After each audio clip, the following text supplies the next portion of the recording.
죽음 이후 의식은 어떻게 되는가? 인간은 죽음을 두려워하면서도 죽음 이후의 세계를 가장 많이 궁금해합니다.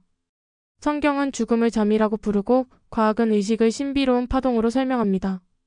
그렇다면 죽은 자의 영혼은 어디로 가는 걸까요? 그리고 정말 우리가 사랑하는 이들은 지금 하늘나라에서 우리를 보고 있을까요? 오늘은 성경과 양자역학의 눈으로 죽음 이후의 의식을 탐험해 보겠습니다. 성경은 죽음을 잠이라고 묘사합니다. 예수님은 나사로가 죽었을 때 그가 자고 있다고 말씀하셨습니다. 전도서 9장 5절에도 산자는 죽을 줄 알지만 죽은 자는 아무것도 모르며라고 기록하고 있습니다. 즉, 성경적으로 죽음은 의식의 단절 상태에 가깝습니다.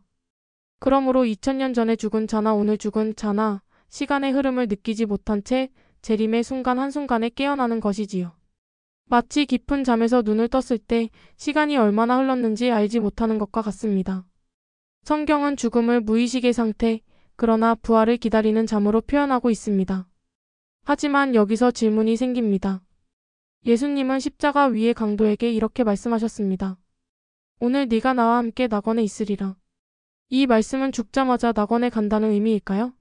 혹은 헬라 원문에 따라 내가 오늘 네게 말한다. 너는 나와 함께 장차 낙원에 있을 것이다로 해석해야 할까요? 성경 해석자들 사이에서도 의견이 갈립니다. 또 바울은 죽는 것이 내게 유익함이라며 죽으면 곧 그리스도와 함께 있을 것을 갈망했습니다. 이처럼 성경 안에서도 죽음 이후의 의식에 대한 표현은 단순하지 않습니다.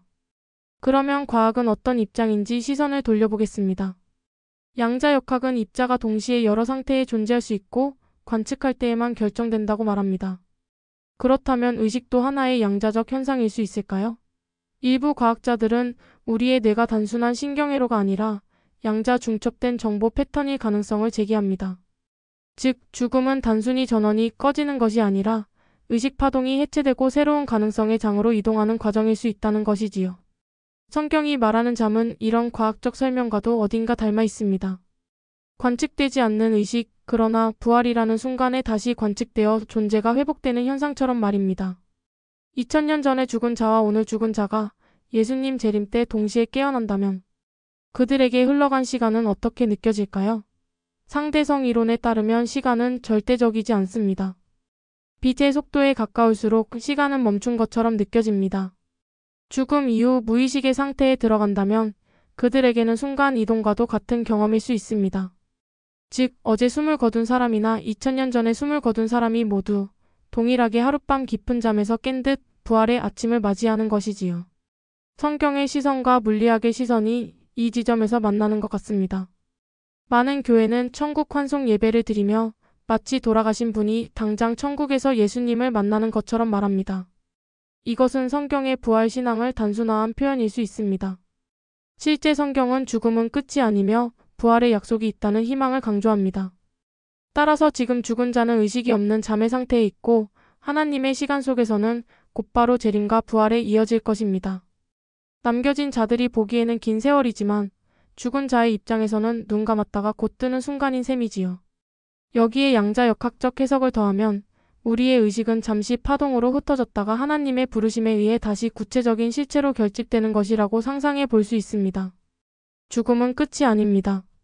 성경은 잠이라고 부릅니다.